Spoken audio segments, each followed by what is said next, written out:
Happy Sunday morning to you, comic book fans. This is Doc coming at you to talk about a book that I kind of forgot about, but I said I was going to do it, so here's this video for the facsimile edition of Fantastic Four issue number 6, one of the greatest hits of the Silver Age and one of the greatest hits that Marvel ever produced. Here, we get the culmination of issues 4 and 5, where 4 we saw the introduction of the Submariner, and in issue 5 we saw the birth of Dr. Doom. So this is another classic done by Stan Lee and Jack Kirby. And the Fantastic Four are captives of the Deadly Duo. And here we get to see some more Jack Kirby artwork. And like I said, as he goes along, his figure work gets better and better and better. And he figures out what these characters look like, exactly what he wants to do with them. And really takes on a master stroke as far as being the one to show off the definitive version of these characters.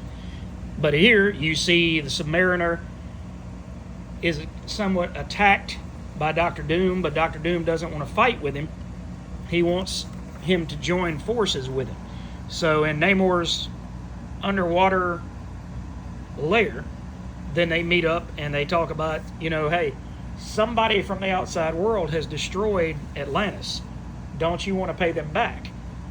And Namor says, yes, I do. But he's kind of gotten soft on Sue Storm.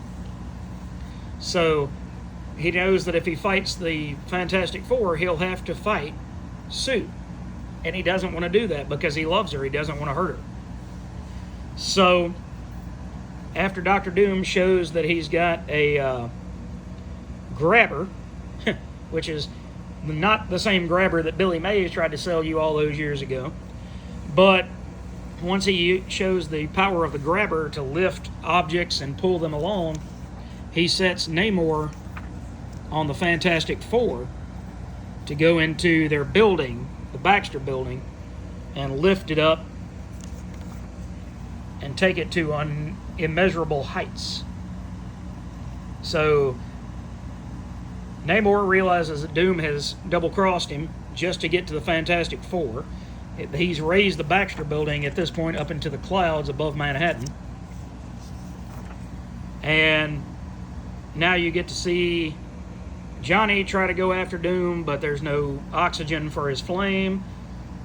Reed tries to go after Doom, but the mysterious forces of outer space cause him to turn back, along with Doom shooting him with a blast. And so it's up to Namor. These old ads. Photo bargains. Song ideas. Stamp collecting. Poems. 250 ways to make lots of money. Not just money, but lots of money. So Namor goes after Doom's ship. Hops from asteroid to asteroid to get there. And finally destroys Doom's grabber mechanism, allowing the Baxter building to fall back into its normal spot.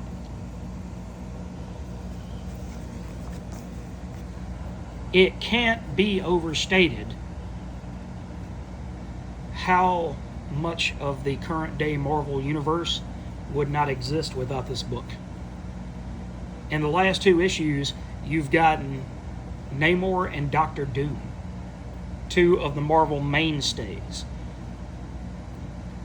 You also get to see the team begin to work more like a team.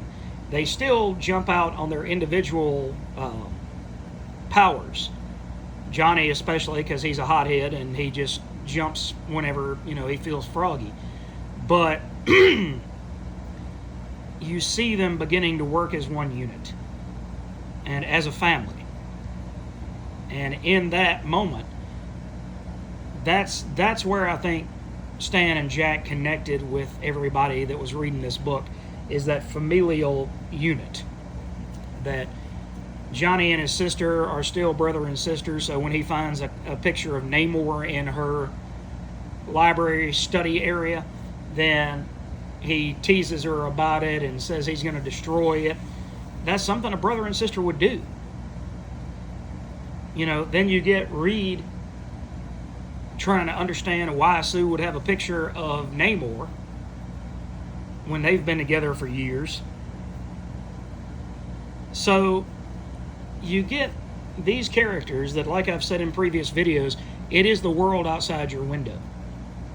It really is an interesting twist on, you know, at that time, actual modern day America, New York, the world. Because you get these people with fantastic powers.